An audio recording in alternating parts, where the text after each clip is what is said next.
Bismillahirrahmanirrahim. Assalamualaikum warahmatullahi wabarakatuh. Selamat siang, selamat sore, selamat malam anak-anak sekalian. Pada kesempatan sekarang Bapak akan menjelaskan mengenai bagaimana memecahkan masalah atau membahas persoalan yang berkaitan dengan sistem katrol ganda, ya. Katrol yang diimpitkan pada poros yang sama, kemudian ujung-ujungnya digantungi beban, ya. Nah, kita akan bahas hal tersebut pada kesempatan ini. Baik, ini adalah permasalahan utamanya, ya. Pembahasan sistem dua katrol yang berimpit. Ini merupakan bagian dari materi pokok dinamika rotasi untuk submateri hubungan torsi dan inersia, ya. Nah, sistem yang dimaksud adalah sebagai berikut. Nah, jadi ini ada dua buah katrol berimpit, tetapi katrol tersebut memiliki diameter berbeda, ya. Katrol pertama yang lebih besar disimpan di belakangnya, lalu katrol kedua yang kecil diimpitkan pada poros yang sama. Kemudian katrol pertama digantungi beban masa pertama, sedangkan katrol kedua digantungi beban melalui tali pada masa yang kedua, ya. Sekarang mari kita bahas bagaimana persoalan yang harus kita pecahkan pada kasus seperti ini. Nah, misalnya masa pertama itu 1 kg, sedangkan beban kedua, masa kedua 4 kg. Dihubungkan dengan katrol, ya, dengan jari-jari yang berbeda, yang katrol besar 50 cm, yang kecil 20 cm. Kemudian ditanyakan berapa besar percepatan sudutnya, kemudian berapa percepatan pada tiap beban, ya. Kenapa ada pertanyaan percepatan pada tiap beban? Karena dengan beban yang mengait pada katrol berbeda ini akan menimbulkan gerakan translasi beban satu beban itu akan berbeda, ya, akan berbeda. Nah, yang berikutnya adalah untuk diminta mencari tegangan pada tiap talinya. Baik, sekarang kita bahas saja pelan-pelan. Nah, langkah pertama, ya, hal yang harus kalian perhatikan adalah sistem ini jangan ditinjau menggunakan tinjauan sistem, ya, seperti yang sudah kita pelajari sebelumnya. Kalau kita punya beban tergantung pada katrol, kita bisa menghitung percepatannya secara cepat dengan tinjauan sistem. Nah, itu bisa karena katrolnya 1. Nah, yang ini nggak bisa karena katrolnya 2. Nah, katrol 2 menyebabkan percepatan yang terjadi adalah ada 2 macam. Percepatan pada tiap bendanya berbeda, jadi harus terpisah-pisah, ya. Oke, pertama-tama kita tinjau gerak rotasi pada katrol. Nah, di sini kita menggunakan hubungan torsi dengan momen inersia.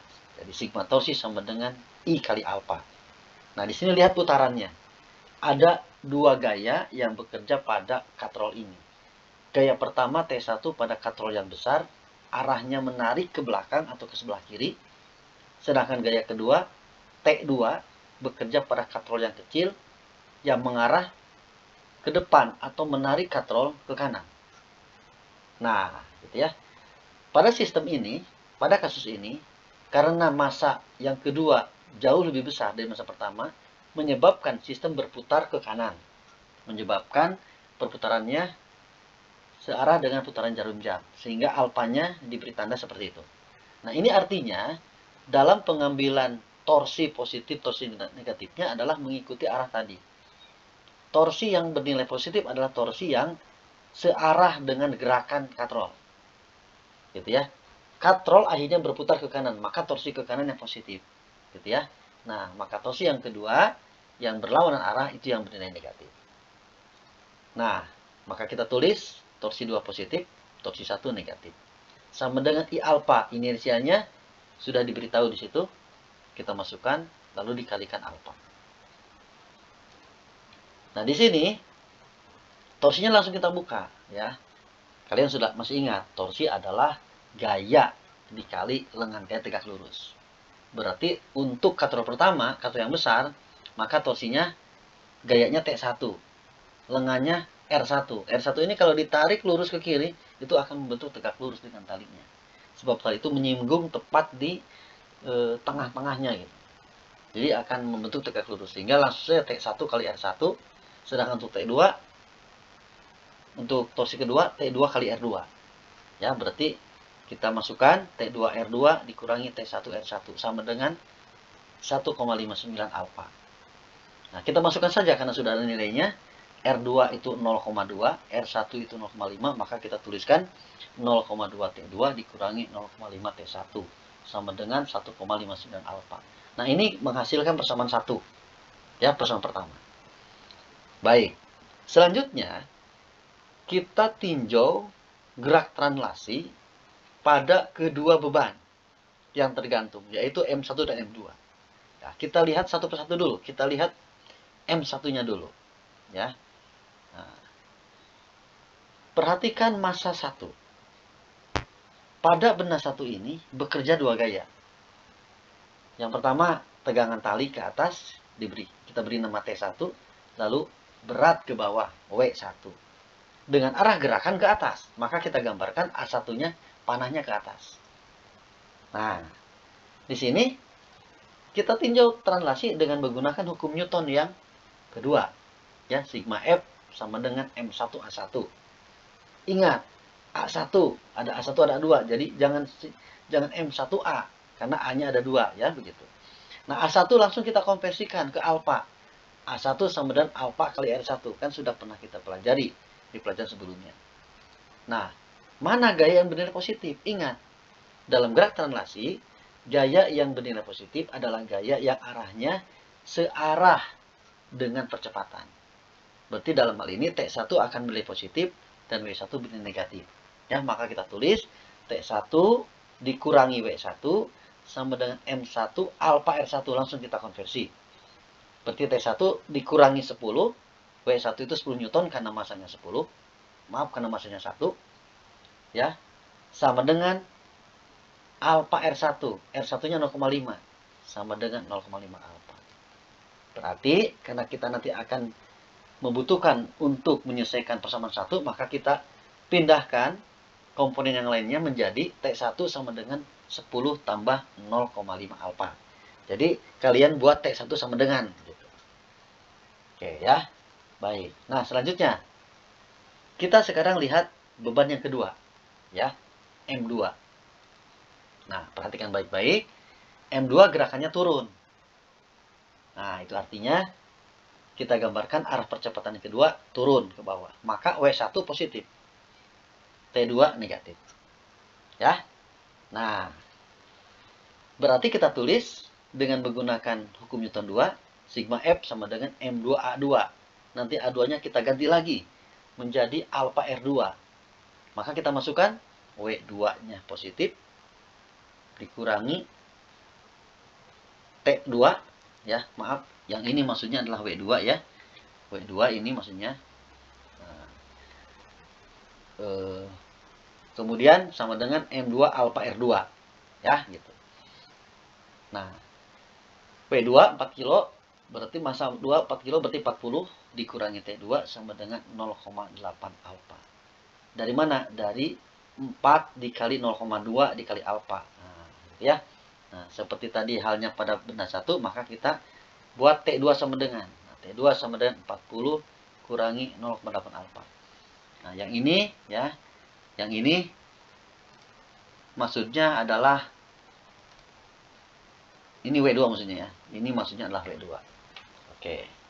Baik, kita lanjutkan. Nah, setelah kita memiliki persamaan 1, mendapatkan persamaan 2 yaitu T1, mendapatkan persamaan 3 yaitu T3, yaitu T2, maka selanjutnya kita gabungkan. Ya. T1 yang ini masukkan ke T1 ke persamaan 1 yang ini. T2 yang ini masukkan juga ke sini ke T2. Kita substitusikan. Ya. Nah, perhatikan baik-baik. Persamaan 2, persamaan 3, masukkan ke persamaan 1. Maka, ya, maka nih 0,2 T2, 0,2 T2. Nah, ini T2. Ini T2 nih. T2 40 kurangi 0,8 alfa. Dikurangi 0,5 T1, 0,5 T1, ini T1. T1 yang ini masuk ke sini. Nih, 10 tambah 0,5 alfa. sama dengan 1,59 alfa. Nah, sudah begitu, buka kurungnya. Berarti kalikan satu-satu. 0,2 kali 40, 8. 0,2 kali min 0,8 alfa, 0,16 alfa. Nah, pada kegiatan ini kalian harus hati-hati. Ingat, ya, banyak yang salah mengerjakan soal ini adalah pada bagian ini, pada bagian substitusi. Lupa mengalihkan 0,2 kali 40 harusnya 8, ini lupa jadi 80. Nah, itu kesalahannya. Jadi harus hati-hati di sini, harus teliti, ya. Nah, kita teruskan. Dikurangi 0,5 kali 10, 5, min 5, ya. Dikurangi lagi atau dikalikan min 0,5 kali 0,5 alfa.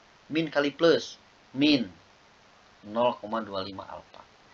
Nah, alfa gabungkan dengan alfa yang kanan. Angka hubungkan. Jumlahkan. 8 kurangi 5, 3. Kan? Nah, 8 kurangi 5, 3. Terus, alfanya dipindahkan ke kanan semua. 1,59 alfa ditambah 0,41 alfa. Ya, sama dengan 2 alfa. 0,41 dari mana? Dari penjumlahan 0,16 dengan 0,25. Ini menghasilkan 0,41. Ya. Jumlahnya 2 alfa. Berarti 3 sama dengan 2 alfa. Maka alfanya langsung aja dibagi. 3 dibagi 2. 1,5. Ya, radian per sekon kuadrat. Nah, kalau sudah ketemu alfa, ya yang lainnya udah ketemu. Yang lainnya pasti ketemu. A1 alfa R1. Berarti alfa 1,5. Ini yang ini. Dikali 0,5. 0,75. A2 alfa kali R2. 1,5 dikali 0,2. R2 0,2. 0,6. Ya. Nah, begitu pula untuk tegangan talinya. Ya. Untuk mencari T1, masukkan ke persamaan 2 alfanya. Untuk mencari T3, T2, masukkan ke persamaan 3 alfanya. Nah, sehingga kita dapatkan T1 nih. 10 ditambah 0,5 alfa. 10 tambah 0,75. Kan alfanya 1,5. Jadi 10,75. Dan yang terakhir, T2 40 dikurangi 0,8 alfa. Berarti tinggal dimasukkan saja. 40 dikurangi 1,2. 38,8 Newton. Nah, demikian ya adik-adik. Semoga penjelasan ini bisa membantu kalian ya memahami untuk kasus katrol ganda yang ditempel seporos. Terima kasih. Selamat belajar.